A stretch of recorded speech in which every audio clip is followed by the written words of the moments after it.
जल्दी से शिव चर्चा कराए दीहना यगमाई, जल्दी से शिव चर्चा कराए दीहना।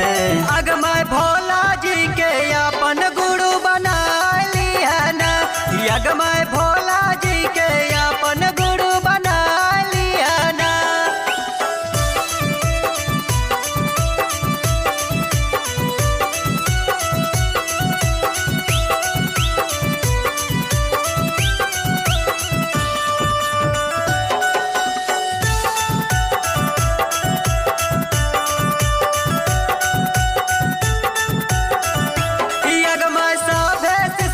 तीन सूत्र बता दिहना, यगमाई सभे शिष्य के तीन सूत्र बता दिहना।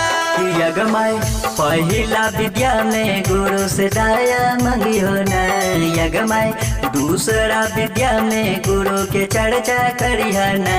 यगमाई तीसरा विद्या में नाम शिवा जपियो ना, यगमाई भोले जी के अपन गुरु बना लिया।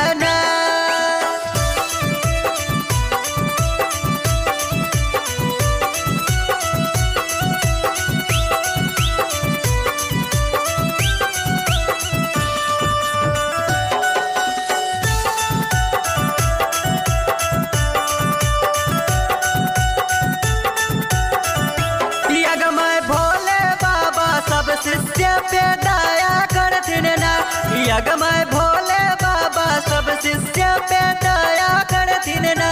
यगमाई शिव जी के चर्चा कराए दिहो ना, यगमाई शिव जी के चर्चा कराए दिहो ना। अगमाई